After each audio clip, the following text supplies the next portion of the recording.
وضاحت ہو گئی ہے کہ اللہ پاک آنے والے رمضان کے لیے اس کا اہتمام فرماتا ہے، اور فرشتوں کی ڈیوٹیاں ہیں وہ ان روزہ داروں کے لیے جنہوں نے روزے رکھنے ہوتے ہیں ان کے لیے جنت سنواری جاتی ہے کہ جب وہ اس دنیا سے جائیں گے تو اللہ پاک ان کو مقام عطا۔ چوتھا،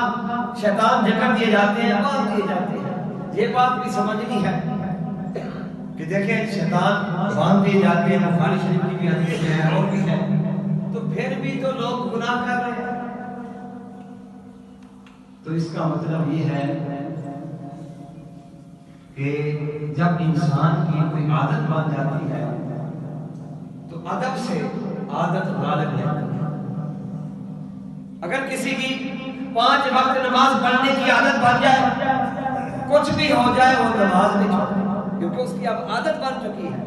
اگر کسی کی ہر وقت ذکر کرنے کی عادت بن جائے،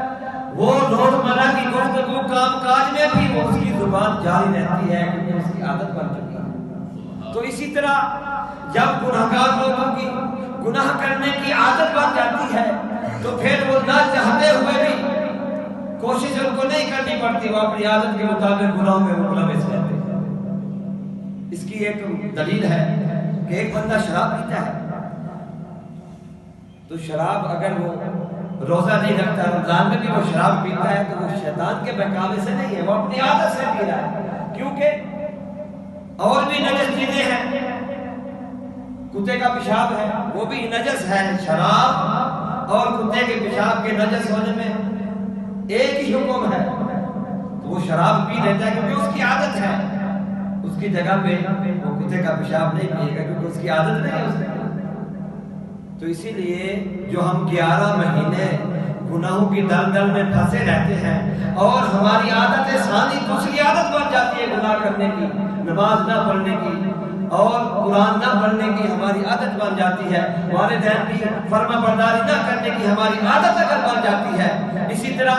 فضول وقت ضائع کرنے کی ہماری عادت بن جاتی ہے، تو ہم 11 مہینے میں جب ہماری عادت وہ ہوتی ہے، شیطان اگرچہ باندھ دیے جاتے ہیں لیکن ہم 12ویں مہینے رمضان شریف میں بھی ہم اسی عادت کے مطابق گناہ کرتے ہیں۔ اور جن کی نیکیاں کرنے کی عادت ہوتی ہے 11 مہینے کی، وہ اس رمضان المبارک میں بھی وہ وہی نیکیاں کرتے رہتے ہیں بلکہ اس میں اضافہ کر لیتے ہیں، وہ اپنی عادت سے پیچھے نہیں رہتے۔ اس کے بعد آخری جو بات ہے کہ رسول اللہ صلی اللہ علیہ وآلہ وسلم نے فرمایا کہ آخر دن میں گناہگاروں کی بخشش کر دی جاتی ہے۔ تو کسی نے پوچھا یا رسول اللہ صلی اللہ علیہ وسلم کیا وہ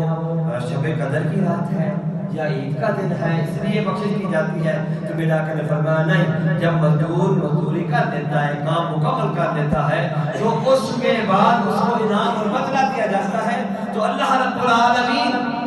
اگرچہ پہلے 10 روزے رکھنے کی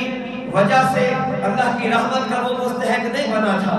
یا دوسرا عشرہ رکھنے کی وجہ سے اس کی بخشش نہیں ہوئی تھی، اور تیسرے دن عشرے میں وہ 10 یا 9 روزے رکھنے کی وجہ سے اگر اس کو جہنم سے آزادی نہیں ملی لیکن وہ کوشش اپنی اس نے جاری رکھی ہے، پورا مہینہ روزے رکھتا رہا ہے، نیکیاں کرتا رہا ہے، گناہوں سے بچتا رہا ہے، تو اللہ رب العالمین اب اس سے راضی ہو جاتا ہے، اس کی بھی بخشش۔ تو آخر میں دعا ہے